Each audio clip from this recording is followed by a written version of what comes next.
Daniel and Elena moved fast, slipping down from the deck into the underbelly of the warehouse. Their goal wasn't just to survive, it was to cripple the operation. Elena hacked into a terminal, her fingers flying across the keys.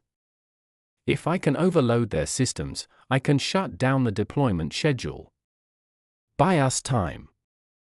Daniel scanned the floor.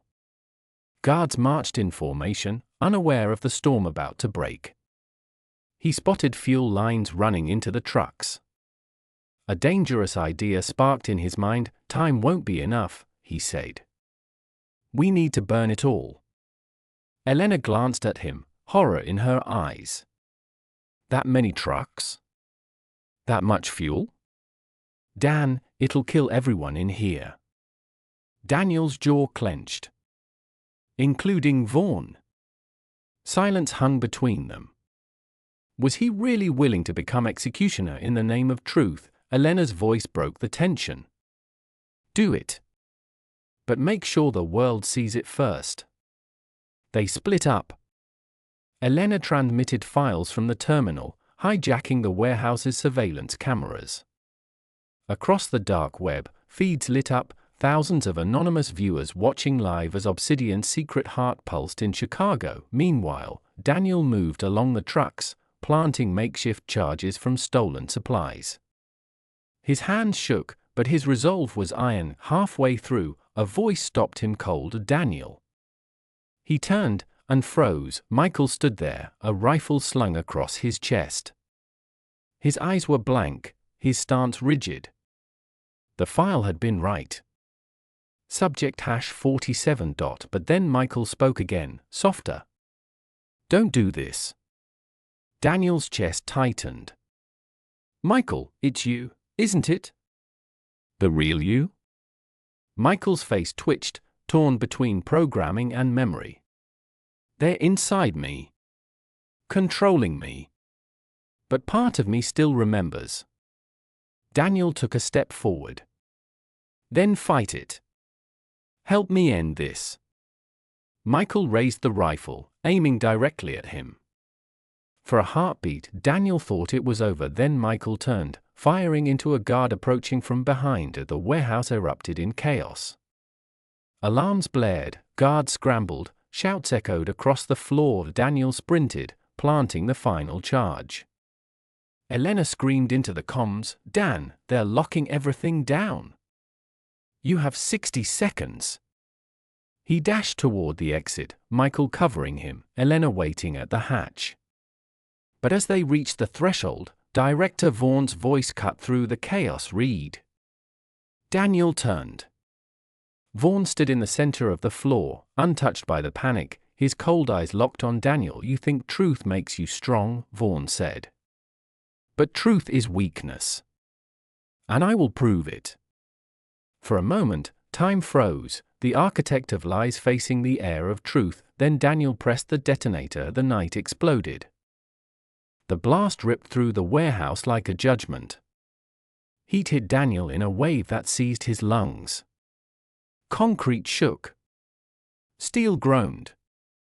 Flames licked the rafters and consumed crates, and the night became an angry, roaring thing painted orange. For an instant, everything was noise, alarms wailing, men shouting, the sickening boom of collapsing metal. Daniel tasted smoke and ash, and when the world tilted, he felt a shove from behind that sent him sprawling. He hit the ground hard, the breath forced from him, and for a second he simply lay there, ears ringing, vision smeared with sparks. He'd seen his share of explosions in other cities, other stories. None had felt like this. This was personal, charred proof that the thing he'd been fighting was vulnerable, mortal. For a heartbeat he allowed himself to imagine victory, then movement. Orders barked in clipped voices, boots pounding, and the harsh beam of a searchlight cutting across the ruined floor. Men scrambled, dragging injured colleagues, pushing through smoke. The screens that had once displayed Obsidian's reach now flickered and went dark as systems failed. Daniel coughed, pulling the waterproof case from beneath his jacket. He fumbled for the drive and found it in his hand, black and slick but intact. He tried to stand and saw Vaughn, taller, composed amid chaos, as if the flames were only another set piece in his carefully controlled life. Vaughan's face held no shock, only an almost clinical curiosity. He stepped through the smoke like a conductor through his orchestra, and when his eyes found Daniel, the world narrowed to a razor edge. "You destroyed infrastructure," Vaughan said, voice steady. "You burned evidence and people. You thought that would free the truth." Daniel blinked, coughing. "We exposed them. The world will see." Vaughan smiled, thin and cold. "You did something worse. You made them martyrs." That phrase landed like a fresh blow, martyrs. Daniel's bravado thinned. He'd come to burn a machine. He hadn't thought about the fallout, how an attack staged like this could be spun into a narrative of violence, of reckless terrorism. The networks would be primed to bend public opinion. The Watchers had always been slick at shaping reality. A figure lunged from the shadow and a scuffle erupted. In the melee, Michael appeared, rifle still in his hand, face blank in one moment and shaking the next. He fired, not at Daniel but into a column of electrical panels, sending a shower of sparks that hid their retreat. "Go." Michael barked, voice rough with something raw, fear or resolve. Daniel could not separate. Elena grabbed Daniel's sleeve and pulled. They ran through the smoking wreckage, ducking falling beams and shards of glass. Behind them the exit collapsed in a cascade of debris. A guard fell and screamed, others were dragged away by medics. The building was a splintering skeleton, and out in the yard the trucks, some destroyed, some intact, steadied and rolled like wounded beasts. They didn't stop running until they reached an alley behind the riverfront, lungs burning, clothes singed. Rain began, slight at first, then a heavier roll as a black cloud chilled the night. The downpour helped wash ash and dust from their faces, but not the grime that would cling to them for a long time. "Where's Michael?" Daniel panted, scanning the dark. Elena's face collapsed with exhaustion and grief. She shook her head. "He covered us." He pulled the trigger to create a gap. "His probably," her voice broke. She couldn't finish the thought. They lay low in an abandoned parking garage through dawn's first gray. Daniel watched emergency crews swarm the riverfront. Helicopters, strings of sirens, rapid television drones invading the sky to document the spectacle. Within hours, their operation, their direct strike at Obsidian, would be televised, retold, reframed. He switched on a smuggled radio and heard it before he recognized the pattern, the official lines forming.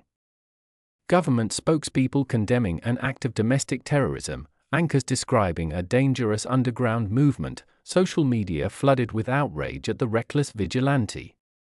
The files, the evidence, the truth, they had to compete with the story being manufactured with surgical precision. Elena handed him a tiny rolled-up printout she'd managed to copy before their escape, a single sentence scrawled in the margin of a seized manifest he had read earlier. It was simple, almost banal, but it hit him like a blow. So Phase 2 activates if demonstrative action occurs. They hadn't only found a way to create conditioned operatives, some contingency plan existed to exploit any public attack as pretext for escalation. The fire had been a spark pulled from a larger fuse, and now the fuse had ignited. "Oh, we've wounded them," Elena whispered. "But they planned for this." Daniel slid the watch onto his wrist, the silver snug, familiar. He felt suddenly like someone who'd rung a bell but had no idea what ghost it unleashed. He had wanted to shake the world awake. Instead, he had awoken a beast across town. The networks ran footage of the burning warehouse on loop. 1,000 commentators debated who had a right to strike. People were afraid. Fear was fertile ground for the Watchers, and in smoke and ash they waited for the next twist. The public spin came hard and fast. Within 12 hours, national news had a script: an extremist faction attacked a facility, endangering lives. The headlines read. Politicians called for calm and stronger domestic security. Stock markets jittered. Suspected domestic terrorism trended as thousands argued in comment threads. picking a side and then another, but beneath the surface, something else happened. Independent journalists, encrypted channels, and fringe outlets carried raw footage, grainy clips from Michael's cover shots, the terminal feeds Elena hijacked. Those pieces, scattered like seeds, took root in pockets of people who were less trusting of institutional narratives. Doubts grew. Why did the building hold so many citizens? What were the sealed crates?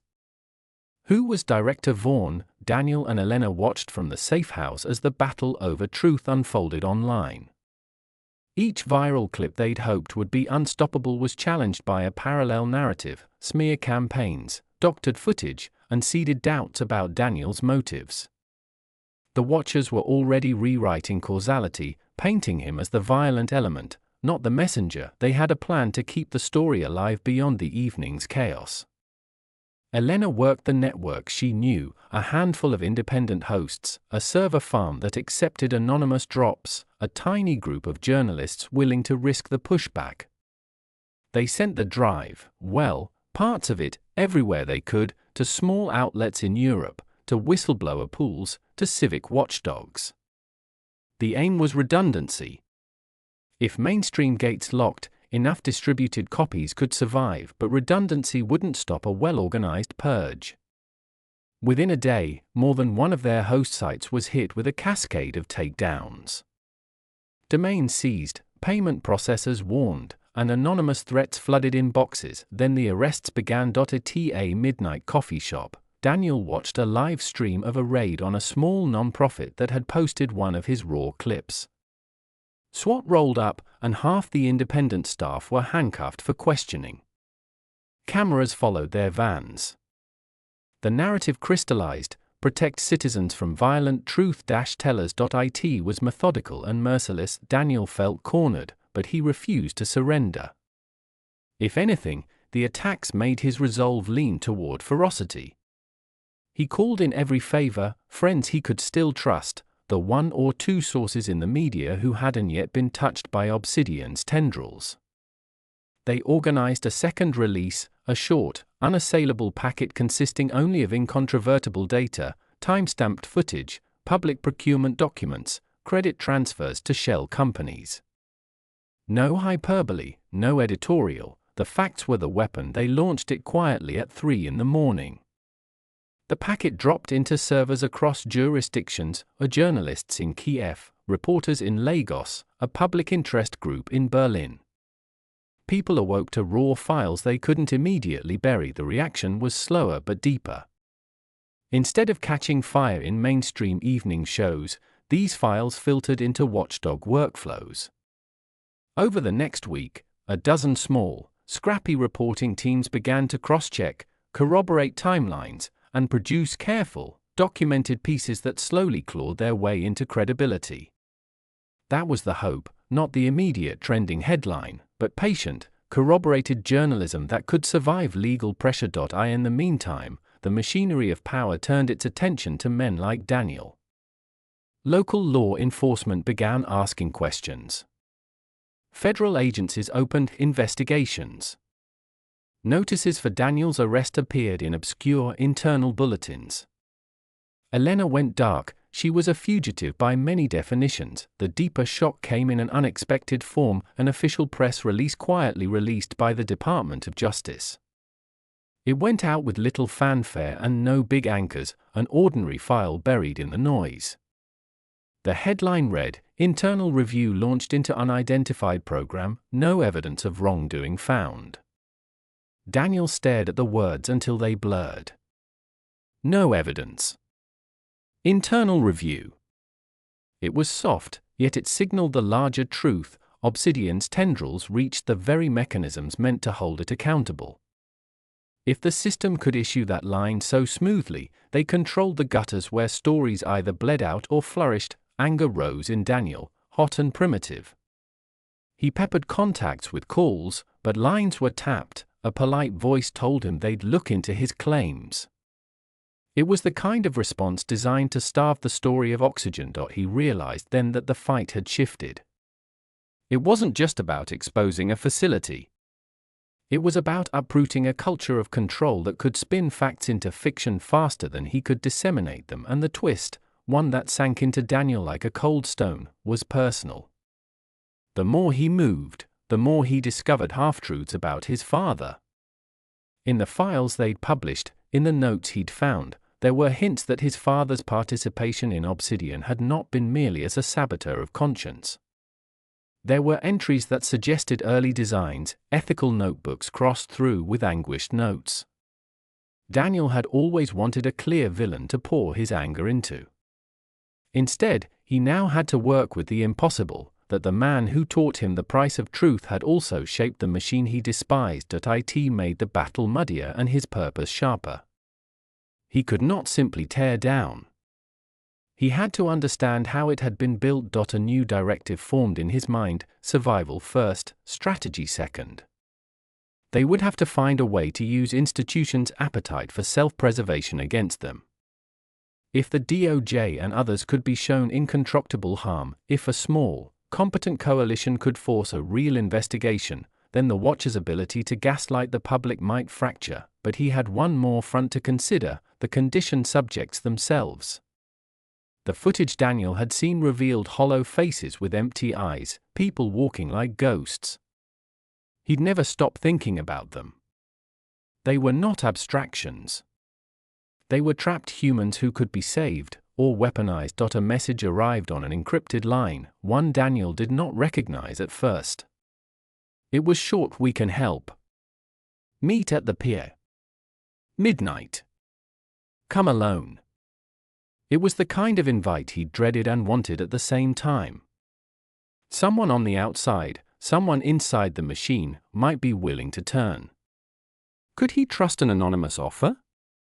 The Watchers had been experts at temptation and betrayal. He thought of Michael. Did he mean this message?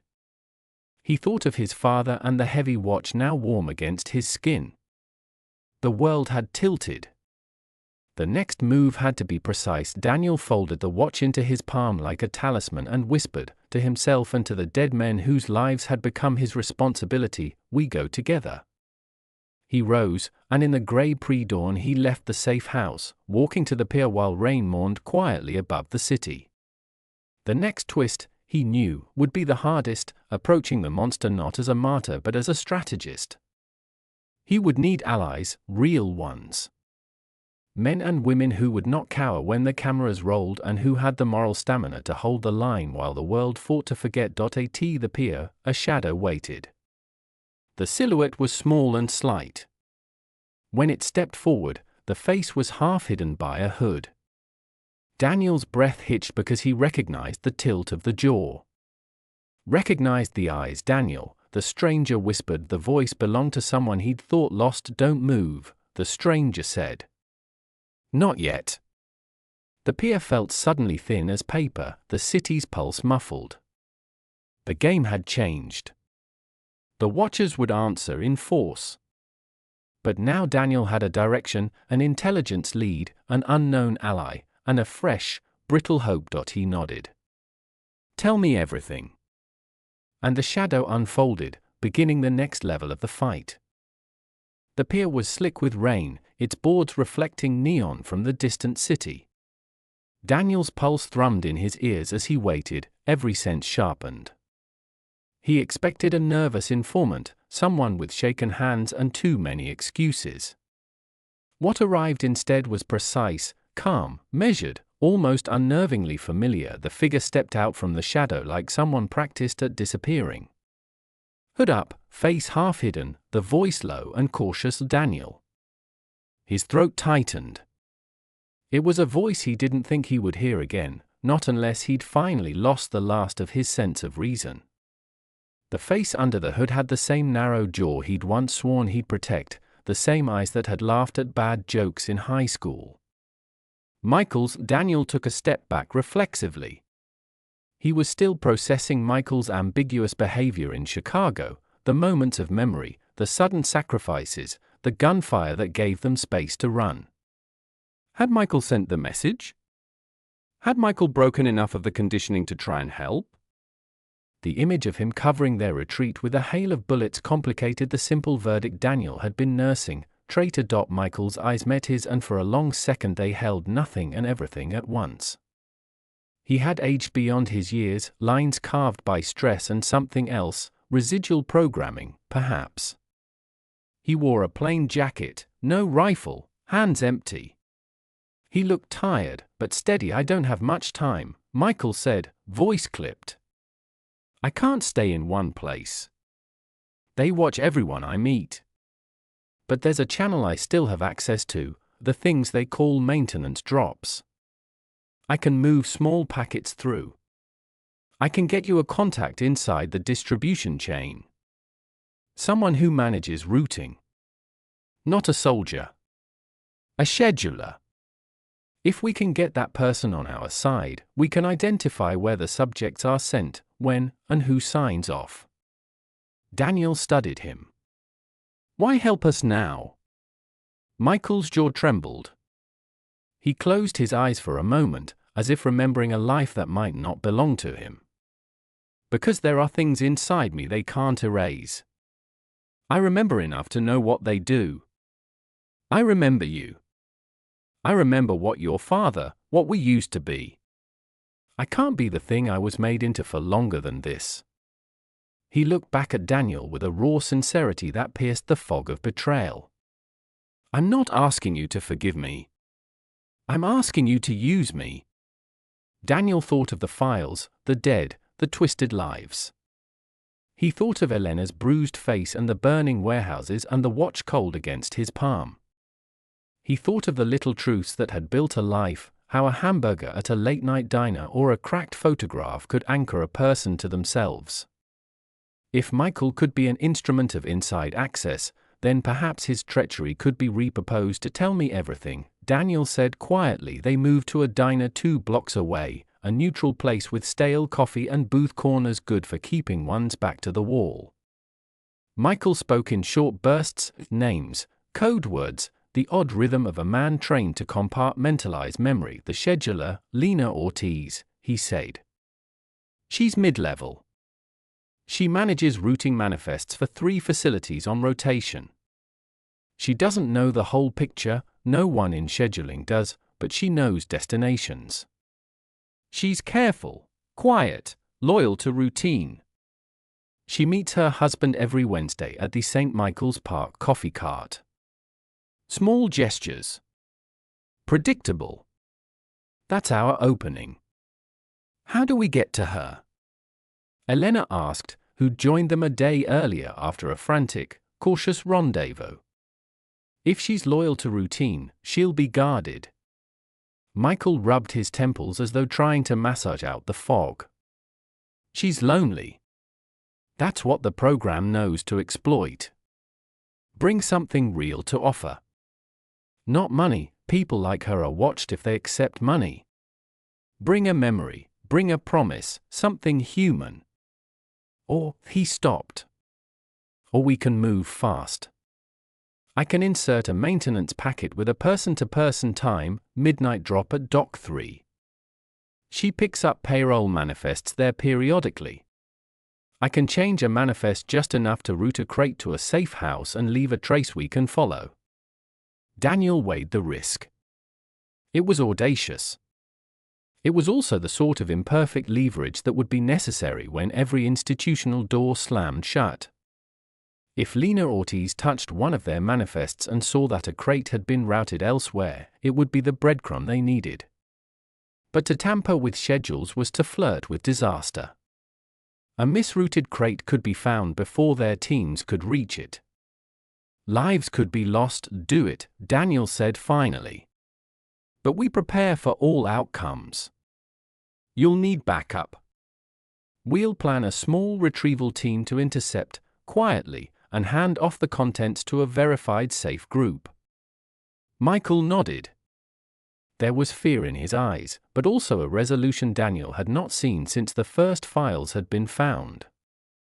Michael was not wholly freed, he was fractured. Still, he had knowledge that mattered, and an apparent willingness to act on it. They sketched the plan on napkins, the maintenance packet insertion, the midnight drop at Dock 3, a retrieval team positioned in a battered warehouse across the river, and a rotating route for extraction once the crate was in their hands. Lena Ortiz would be their unwitting gate if she was not already an accomplice. If she was, they would need a contingency. Who else? Daniel asked. Michael hesitated. There are people inside the program who hate what it's become. Not many, but a few, operators who started with idealism. I can reach one quietly, name Dr. Priya Bolan. She's a bioengineer, works the conditioning protocols. If she's willing to talk, she can explain the timeline of subject activation, the signatures the system uses, and maybe how to reverse aspects of the conditioning. She's careful. She's good. Michael swallowed. Getting Priya to help will get you answers about how they make people into something else. You don't just free them without understanding the prison. Daniel felt a new gravity. They were now at the point where rescue and prosecution began to blend. A scientist like Priya could be the key. But getting to her would also be a moral minefield. If she had been involved, had she been a savior or an architect? The line blurred. Set the drop, Daniel ordered. Get Lena's timing. Find Priya's pattern. And if there's one thing you can do, he looked Michael full in the eye, stop helping them hurt people. Michael's gaze hardened. I will try. It was not an oath Daniel could measure, but it was something. They moved fast over the next 48 hours. Michael's access, narrow, fearful, dangerous, was leveraged via maintenance routines. Elena coordinated a tiny retrieval team, a former EMT named Rosa, a locksmith they'd paid for one desperate night, and an ex-logistics worker who knew how to read shipping codes. The team would be invisible, no press, no grandstanding. Get the crate, get the contents to Dr. Bolan, and let legal channels begin a slow, methodical work of evidence collection. At midnight, rain slapped the river. Michael slipped into the maintenance corridor under the warehouse and carried a slim metal packet in a specialized sleeve.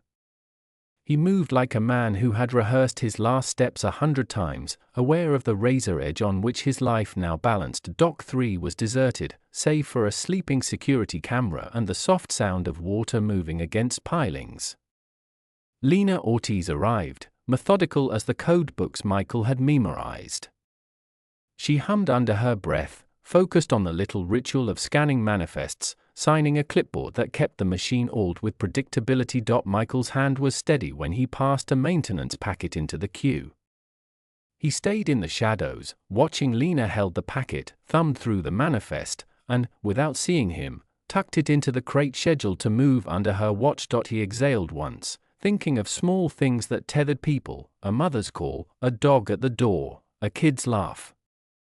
Memories like that were in himself, sometimes old, sometimes planted, but in that moment he had one pure, unprogrammed thought: maybe this wrong could be made right. The crate rolled away at dawn, and the team began their retrieval.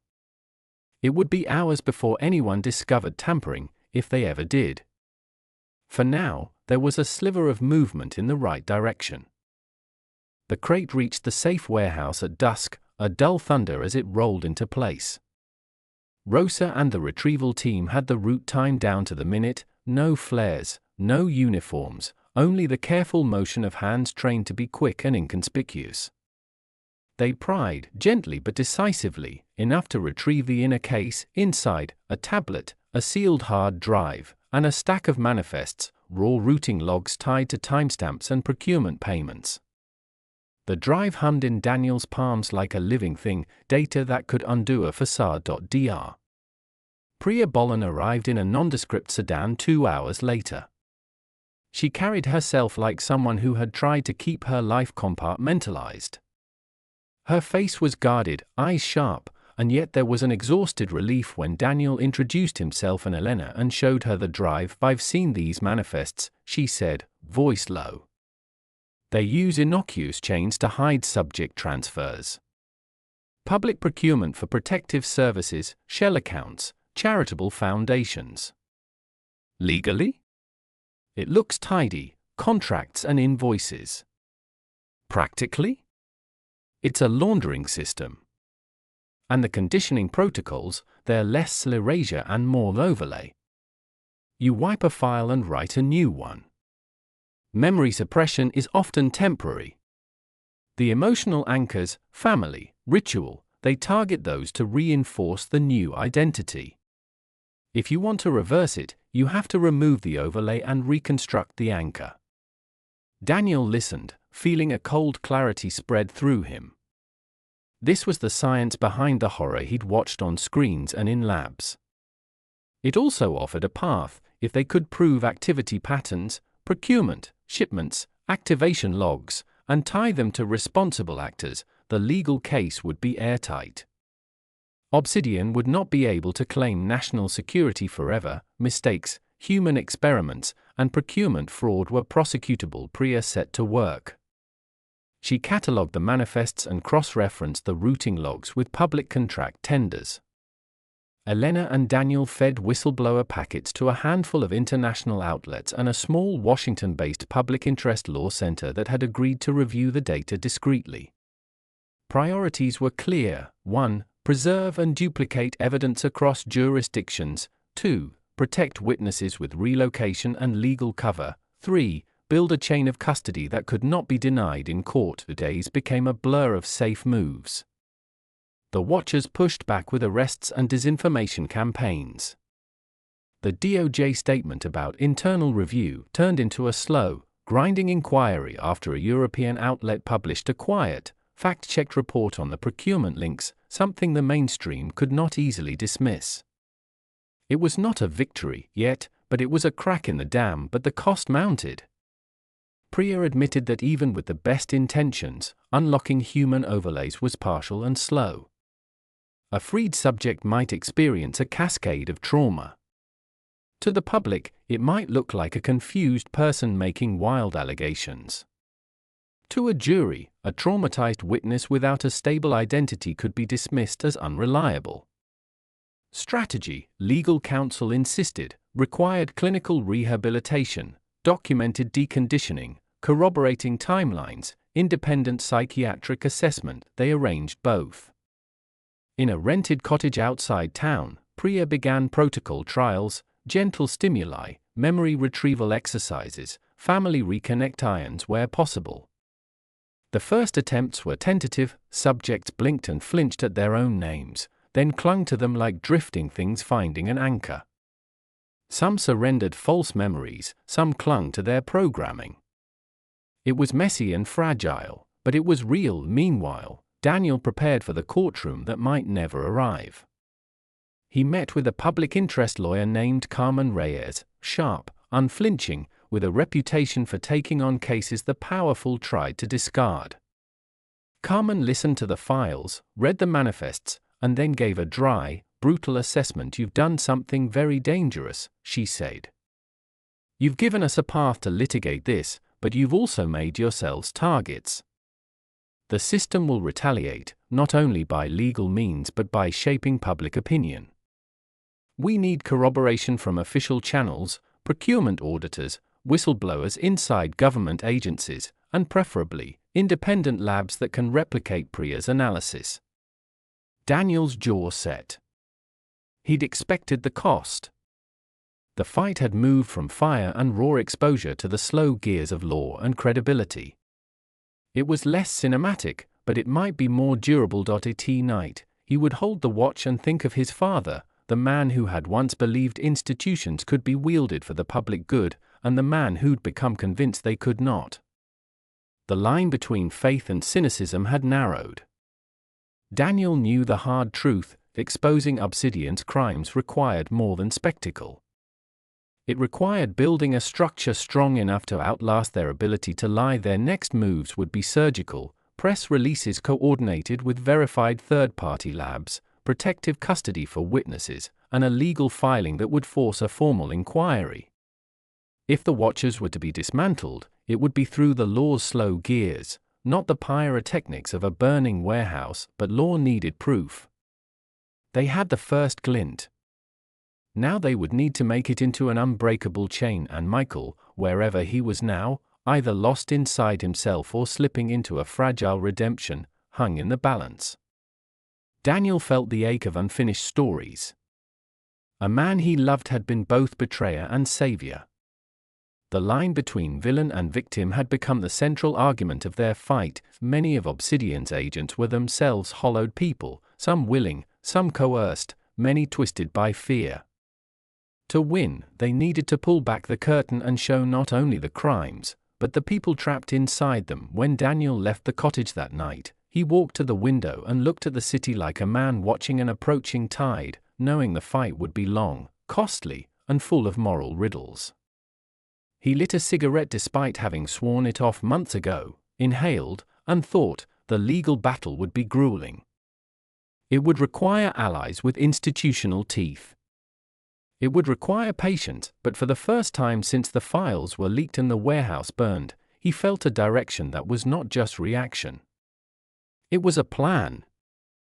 And in the quiet hum of the cottage, with Priya cataloging data and Elena filing witness statements, the gears of that plan began to turn. Reveal Lena Ortiz's reaction and whether she becomes an ally or unwitting witness. Show Michael's next move, a rescue attempt or a final sacrifice, and ramp up the legal case toward a public hearing that forces the watchers to act openly, planting the mid-book twist you want.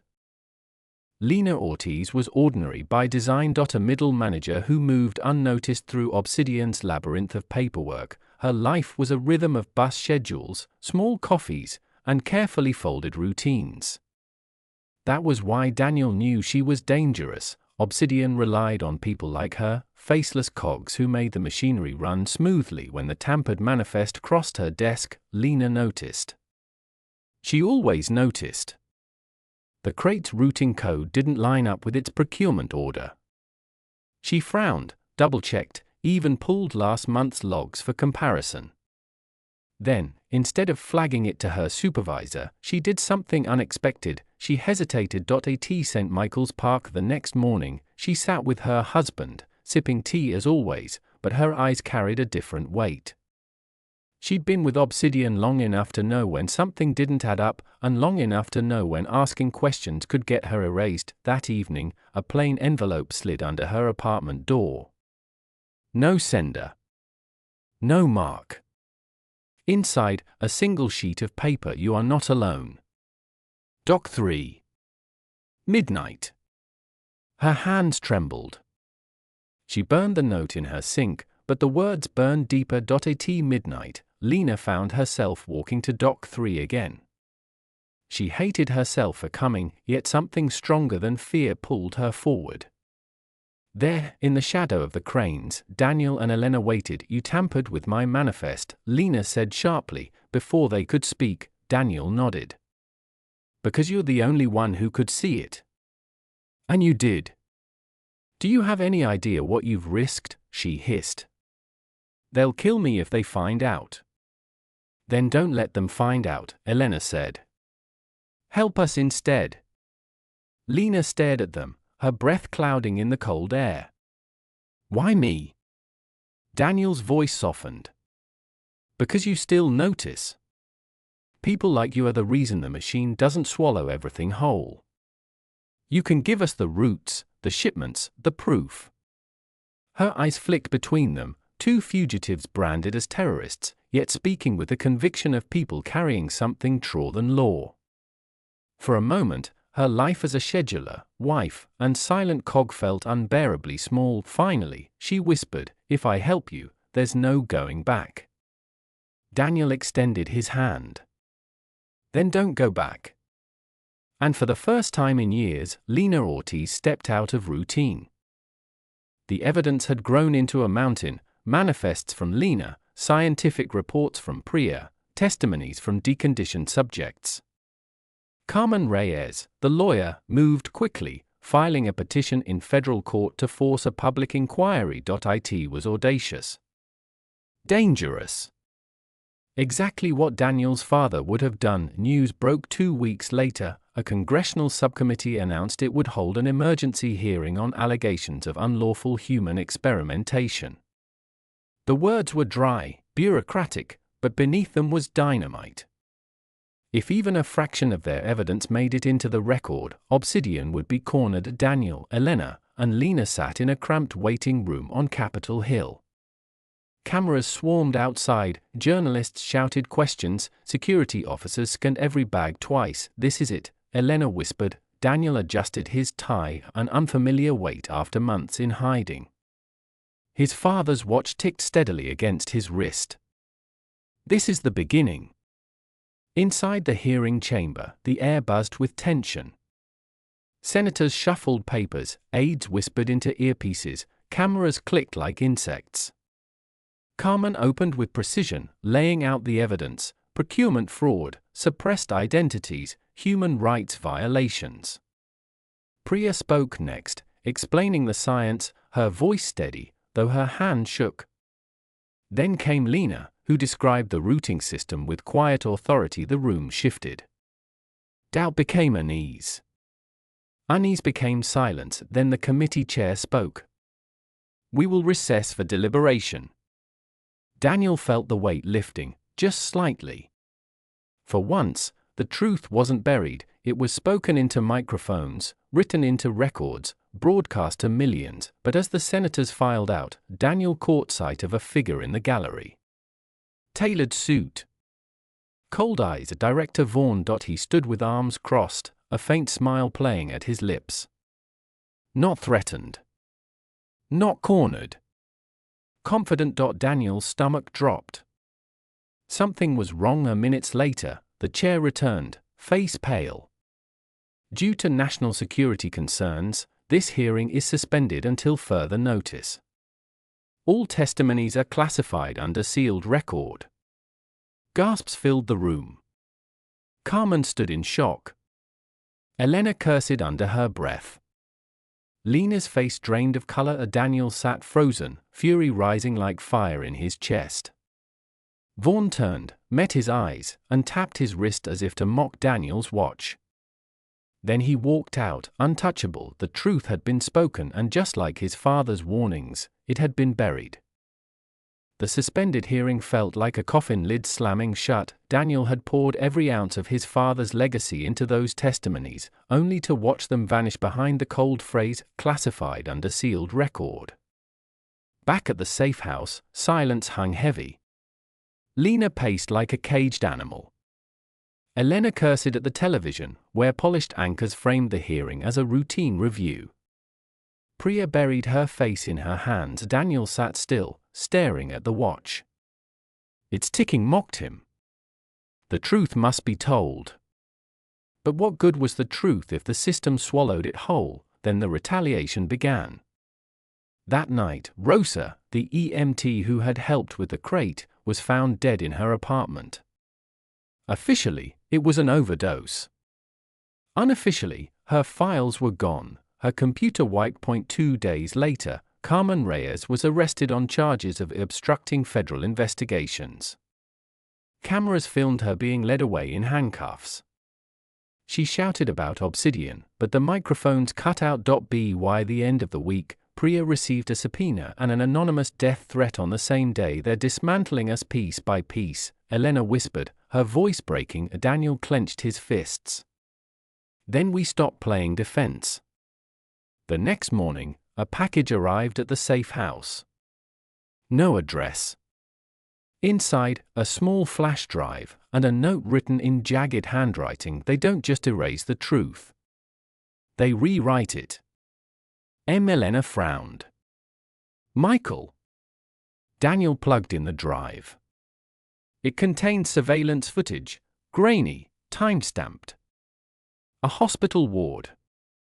Rows of patients lying in beds, fours attached, eyes vacant. Nurses moved among them, administering injections. Then, one of the patients turned their head toward the camera. Their face was familiar. "Rosa alive." Daniel's blood ran cold. "They didn't kill her. They took her." Priya's voice shook. "Conditioning. They're accelerating it. Turning our allies into their subjects." The footage ended with a static flicker. On the screen, one line appeared, scrawled like a scar: "Come to me before they come for you." Dockyards. Always the dockyards. That was where Michael wanted to meet, this time at an abandoned terminal far from the city. Daniel and Elena arrived at midnight, guns tucked beneath their coats. The fog rolled in thick, swallowing sound. The air stank of salt and rust. Michael emerged from the mist like a ghost. His hair was longer, his eyes darker, his movements sharp but weary. "You saw the footage," he said without preamble. Daniel's voice was low. "What did they do to Rosa?" Michael looked away. "She's gone. The woman you knew, they've overlaid her. By now, she probably doesn't even remember her own name."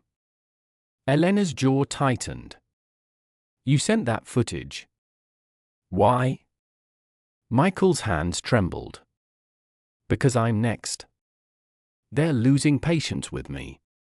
I've broken too many routines, covered for you too many times. I can feel the conditioning tightening." He pressed his temples, shaking. "Sometimes I lose hours. Sometimes I hear myself saying things I don't believe. Soon, there won't be anything left of me." Daniel stepped closer. "Then help us while you still can." Michael nodded slowly. "I've already started. Vaughn has moved the program's core to a secure site. Not Chicago, not Havenbrook. Washington, D.C. Beneath the city itself. They call it the chamber. That's where they store the master records, the original overlays, the fail-safes. If you destroy the chamber, you don't just stop Obsidian. You free every subject they've rewritten." Elena's eyes widened. "That's impossible." Michael's expression was hollow. "Exactly. That's why it might work." Before they could press him further, a sharp crack split the night. A sniper's bullet ricocheted off a shipping container inches from Daniel's head. "Move!" Michael shouted, shoving them behind cover. Shadows poured from the fog, Obsidian strike teams, black-clad and silent, weapons raised. Daniel fired blindly into the mist, heart pounding. Elena returned fire, her face set in grim determination. Michael moved like a man possessed, his rifle cutting through the night with precision, but for every soldier that fell, two more emerged. They were surrounded. Michael turned to Daniel, desperation in his eyes. "Go. Find the chamber. I'll hold them." Daniel shook his head. "Not again. I'm not leaving you." Michael gripped his arm, hard enough to bruise. "Listen to me. If they take me, I'm gone anyway. But you," his voice cracked, "you can finish this." For a moment, the fog seemed to freeze around them, time hanging by a thread. Then Michael pushed him hard, into Elena's arms. "Run." The last thing Daniel saw as they fled was Michael disappearing into the mist, gunfire echoing like a requiem. The escape from the docks left Daniel and Elena bruised, breathless, and hunted. They holed up in a cheap roadside motel 2 states away, curtains drawn, the television humming low with endless terror attack headlines that painted them as fugitives, but beneath the fear burned a single phrase, Michael's final gift before vanishing into the fog of the chamber. Washington, D.C. Elena spread out the maps on the motel desk. "If it exists, it won't be on paper. Not in city blueprints, not in government records." Daniel nodded. "Then we follow the ghosts. Contracts, procurement trails, anomalies." They sifted through data from Priya's archives, Lena's manifests, and scraps Michael had smuggled before his disappearance. Patterns began to emerge, irregular shipments routed to infrastructure upgrades, strange payments funneled through shell NGOs, and unexplained power surges in the city grid that coincided with Obsidian operations. All the trails pointed to one place, beneath the Potomac River, just south of the capital. Officially, it was listed as a water treatment expansion. Unofficially, it was a fortress. "The chamber," Daniel whispered. They drove into Washington under cover of night, blending with tourists and contractors. The city felt like another machine, one of marble and politics, polished on the surface but humming with invisible gears beneath. Elena disguised herself as a federal consultant, slipping through checkpoints with a forged ID. Daniel posed as her assistant, carrying a laptop case stuffed with forged documents. Together, they walked through the capital's arteries, pretending to belong to the National Archives. Lena had arranged a dead drop.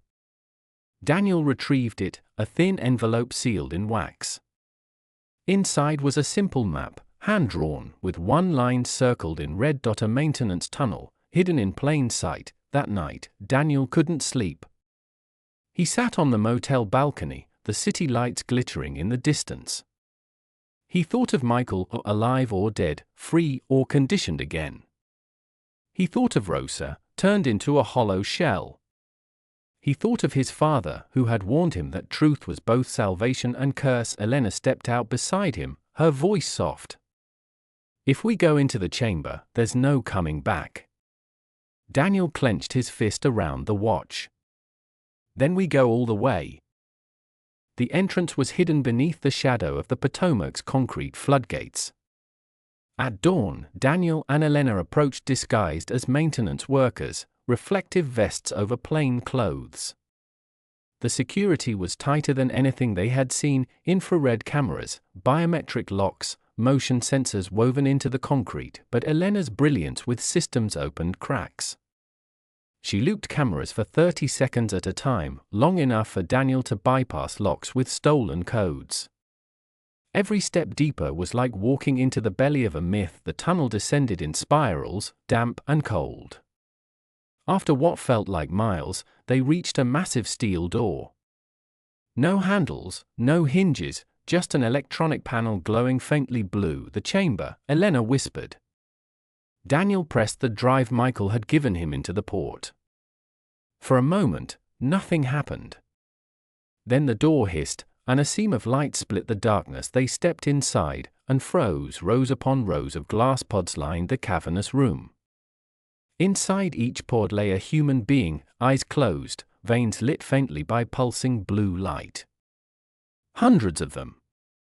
Maybe thousands. Every subject Obsidian had ever taken. Screens flickered on the walls, displaying streams of data, memory overlays, psychological profiles, command codes. Each subject had a designation. Each subject had a fate scripted into the system. Elena's breath caught. This isn't just storage. This is control. They're not sleeping, they're waiting. Daniel's stomach turned. This is what my father tried to stop. This is the heart. At the far end of the chamber, a single pod stood apart. Unlike the others, its glass was frosted, its lights pulsing red instead of blue.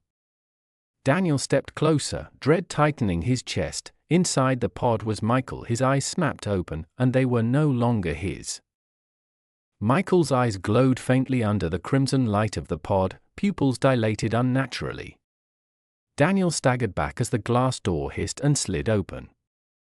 Steam poured out, carrying the chemical tang of sterilizers and control fluids. "Michael," Daniel whispered. The man stepped forward, bare feet slapping against the steel floor. His movements were precise, too precise. A puppet wearing the skin of his oldest friend, designation 47, a mechanical voice droned from the ceiling.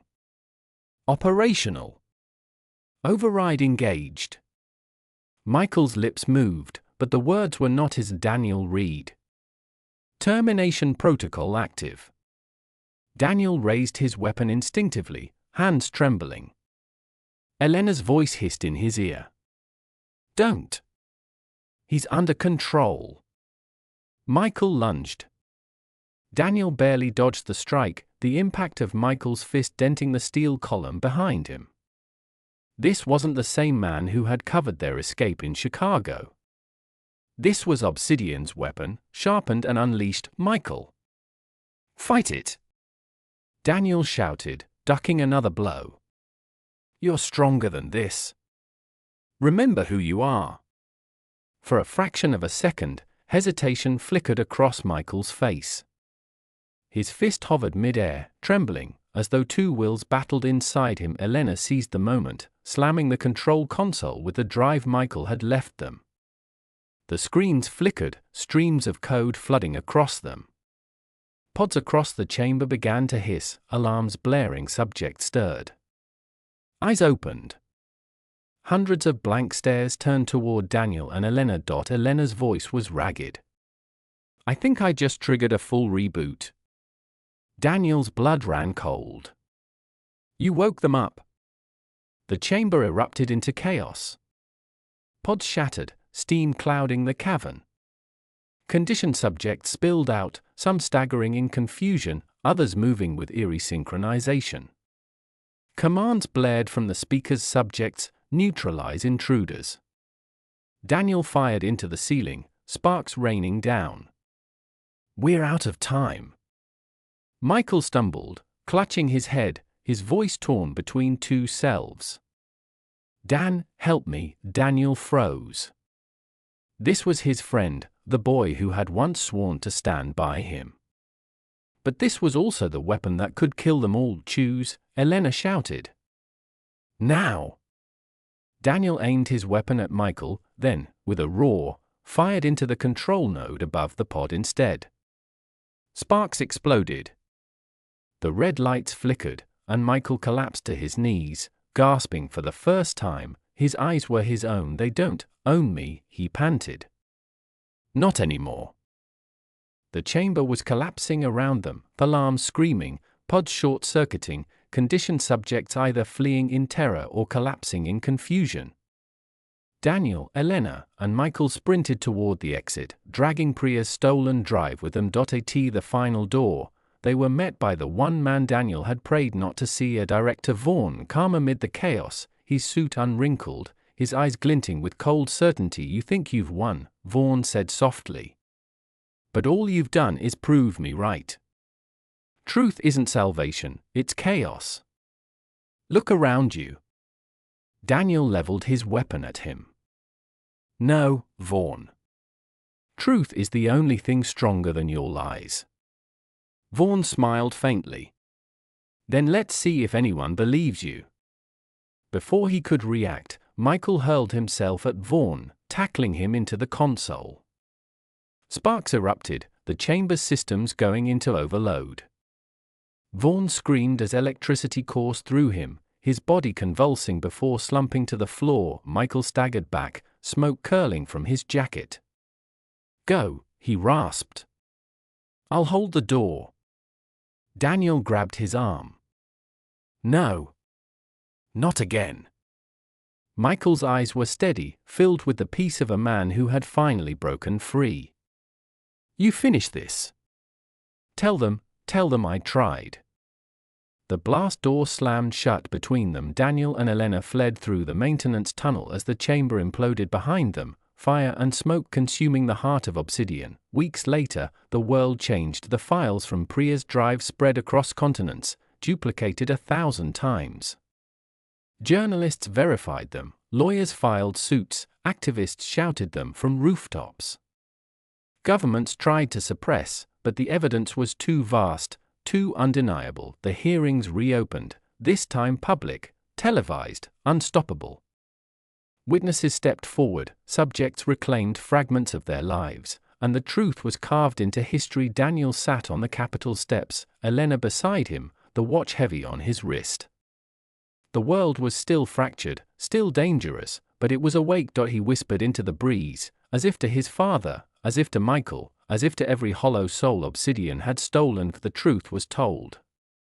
And for the first time in years, Daniel allowed himself to breathe. Epilogue. Months later, in a quiet facility far from the city, a nurse walked down a corridor lined with recovery rooms. Patients stirred within, subjects freed from overlays, learning to be human again. At the end of the hall, one door was locked tighter than the rest. Inside, a man sat in silence, eyes closed, his breathing slow. His wrist bore a faint scar from restraints long removed. The name on his chart read, Michael Carter. His eyes opened. And though they were tired, though they were haunted, they were his for now.